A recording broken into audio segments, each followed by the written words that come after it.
Back four that will probably be the back four that starts in their first game against Iraq in Group I in Boston on the 16th of June. Just those two changes with Haaland coming in for Strand Larsen and Ødegaard for Bob. They went 4-4-2 against Sweden. The likelihood today with Arsnes and Berge and Ødegaard, more central midfielders, is that they will play a 4-3-3. Really looking forward to this one. The live FIFA rankings have Morocco in 7 and Norway in 31. That could be a false position for Norway because, as a lot of people have been talking about, they are a potential dark horse in this year's World Cup. This is the last fixture for the two sides before we get underway, and it's like a repeat of the Champions League final, with kicking the ball out of play to immediately press your opponent deep inside their half. We've seen that before, Rodri.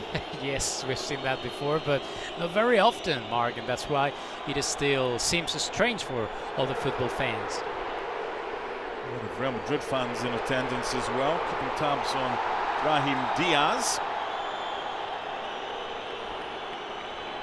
Ryerson on the right-hand side had a really good game against Sweden, got 2 assists on Monday at the Ullevål in Oslo. Tough group though, with Senegal and France. Got a feel for Iraq. That's a tough ask. Good challenge, no foul, and this is Saibari. Big opportunity for the Moroccans.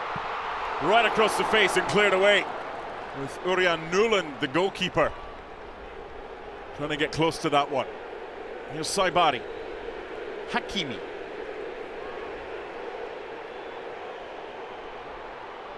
Unahi and Saibari. It's when he, the striker, comes wide, they have to decide if it's Brahim Díaz or who is going in. Is Abde? This is Unai. And good defending for a goal kick, but a positive spell. Beginning of the match, I think Norway are struggling a lot in these first minutes of the game. The heat is different because of the humidity. I don't really know if that could be an issue for Norway in this game, but I mean, indeed it looks quite weird. They look lively every time they have the ball inside the Norway half. And the cut back, this is a big opportunity and good defending, and it had to be as well. Martin Ødegaard back there helping out, and just as well for Norway, because Morocco are finding width and they're finding deliveries into the box.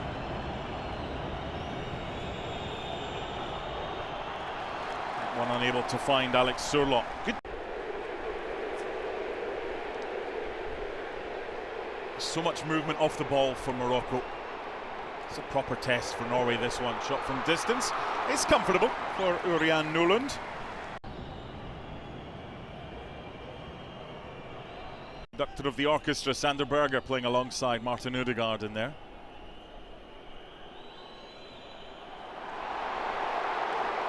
Sloppy from Ryerson. He's off to the races. Brahim Díaz. 1-0!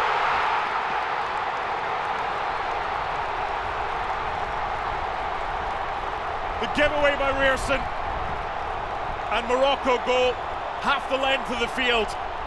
And their star man gets the 14th goal for his country. Brahim Díaz. Brahim Díaz, that was great, the shoot. And, you know, he had another option, but it was a great goal. Not sure what David Moller-Wolf is doing, just standing off Brahim Díaz. Allowed him far too much space, far too much time. Very similar version, because we've seen that they are really strong back in defense, and we've seen in this goal how the two systems are great still. To the other end now, a chance for the equalizing goal. Still alive. Ryerson couldn't find a teammate initially and then cleared away like Issa Diop. Tempo continuing, no foul, on we go. Canadian referee perfectly happy with that challenge. This is Surlot now on the left. Good defending. Here's an example, they're perfectly content just to sit off, with Unahi providing the support for Saibari. away by Diop. And by Wolf. And clutched well by Bono. Playing his football in Saudi Arabia with Al Hilal.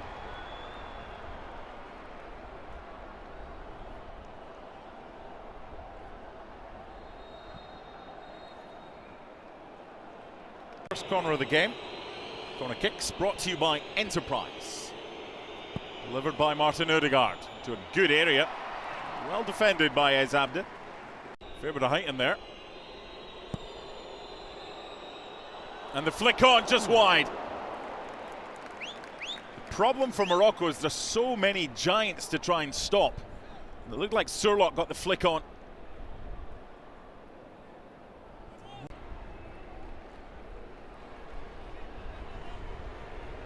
Good challenge by Arsnes. Didn't have enough on it though. Here come Morocco. Touched by Saibari. And then the foul. While it's hot today, 82 degrees, it's only 45% humidity, so it could be a lot worse. Ball over the top, and the goalkeeper had come out expecting his defender to maybe do a little bit better, and they got away with that one, Norway, but that was a little bit too easy for Morocco to play the ball over the top for Brahim. No shots for Norway, and I think that they need to try to build the game like they are doing now the moment and try to get advantage of shorter than Holland and do. Little push. Finish is with aplomb. The foul had already been committed. They fought it a lot, and that's why for me it's one of the successes of Norway. A little back heel by Brahim Díaz, and then the effort not too far away from Urian Nuland's left-hand post. And once again, Ez Abde causing so many issues. Yeah, we see how easy it is for Ez to be there to control the ball. Sanderberger.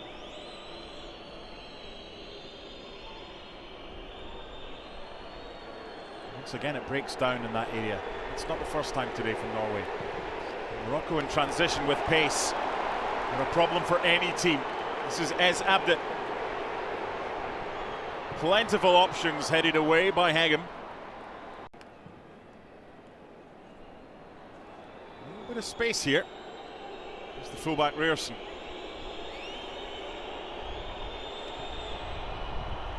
Looking for Surlock and headed behind. That's better from Norway. Can he get an assist here? Oh, it was left. Arsnes wanted it left. Back in by Ryerson.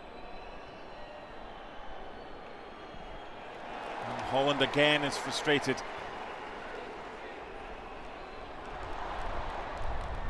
Holland in the middle.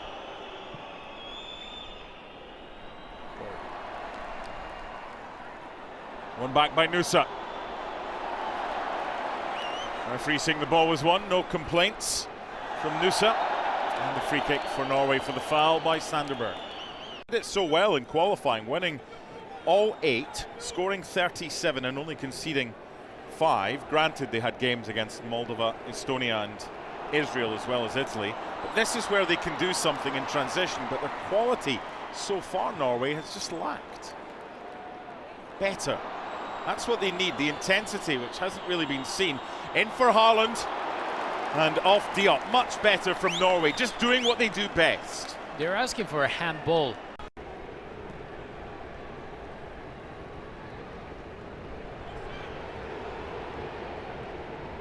Once Hakimi goes forward into that area he's in right now, he does distract the opposition. Just drifts. In from Brahim. That would have been special from Ez Abde. That was the same combo for the opening goal. But this time it was in reverse and so close to number 2.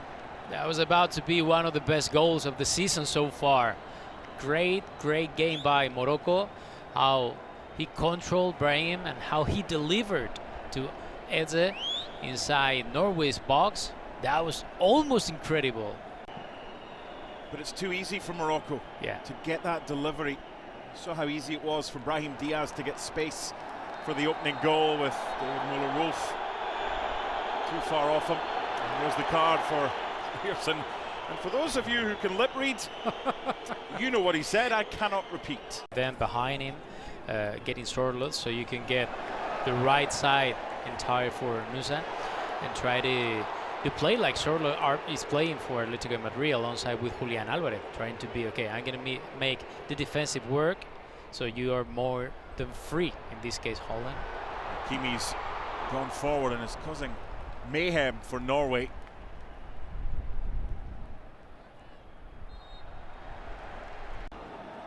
One of the keys to Morocco's success is the defending from the front from their wide players, Es Abde and Brahim. Touch by Hakimi, he's such a good player. Ooh. No foul, turned into trouble, went looking for it, Brahim. And Nusa and Haaland, and behind for a corner kick. Tried to get as close to the goalkeeper as possible with the deliveries, and they've done that again. His body's on the ground, there's two Moroccan players down. The referee lets it go because there's advantage, and it's 3-on-3. It's a good ball for Hakimi.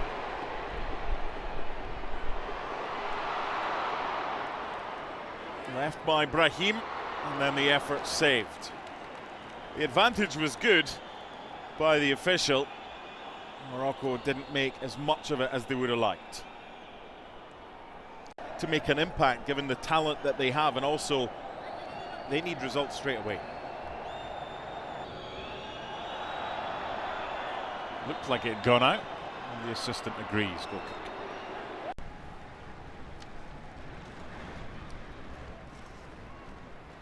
Pressure from Haaland.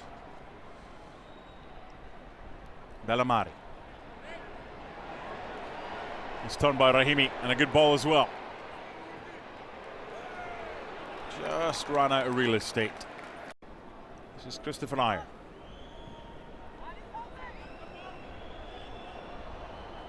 Alex Sorloth. Good challenge. Sandberger. Rearson. Should be a foul. It is. Although Morocco wouldn't have minded them just waiting a little bit to see if advantage broke out. Understandably, though, the referee quite rightly stopped it because of a head knock. There it is.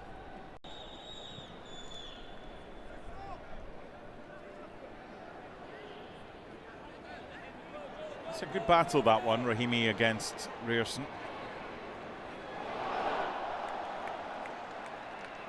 He's done well to win the corner. The back heel. Players have plenty of space. Plenty of air on that one. Not too much. Bellamari for Mazraoui after half an hour. Rahimi coming on for Es Abde. And Amrabat for Bouadi. Unahi. Brahim. And the follow-up. Can't keep it down.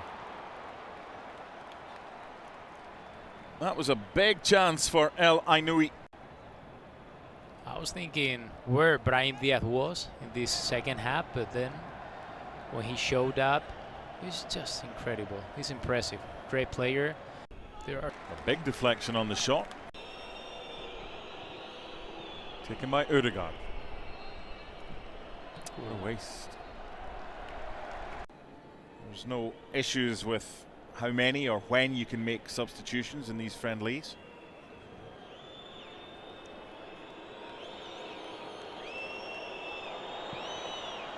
It's not a bad ball in. Just a bit too much pace though, but the area was decent enough. a start and roll. Rearson didn't get enough on that one.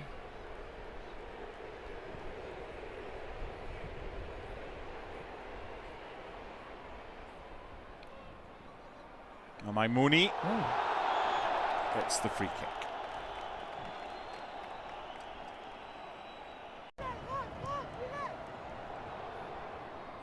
A line of 4 Norwegian players is blocked. decent chance, equalising goal, Martin Ødegaard. Morocco just switched off at the back. You mentioned before, Mark, Oscar Bob should be in this second half to do something different, and here you have. The movement was just incredible, the control, the deliver, how he finds Ødegaard completely on his own inside Morocco's box, and then finalizing at his best. Really great play and really great goal by Norway. And by Ryerson. And that was the chance to go 2-1 up. And what an opportunity it was as well. And Morocco have defensively just gone to sleep. Norway they are starting to believe in themselves in this match so far. Something has got the attention of the officials. Here's another cut. As well. And then the deflection on the shot. And Norway are ending this match much the better. If you're not focused enough, you're going to struggle. Corner count now in double digits for Norway. Just wouldn't sit down enough. Eventually cleared away.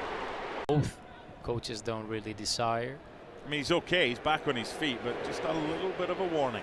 Yes. Morocco to the other end, good tackle. They'll get a corner though. 2 minutes plus added time remaining.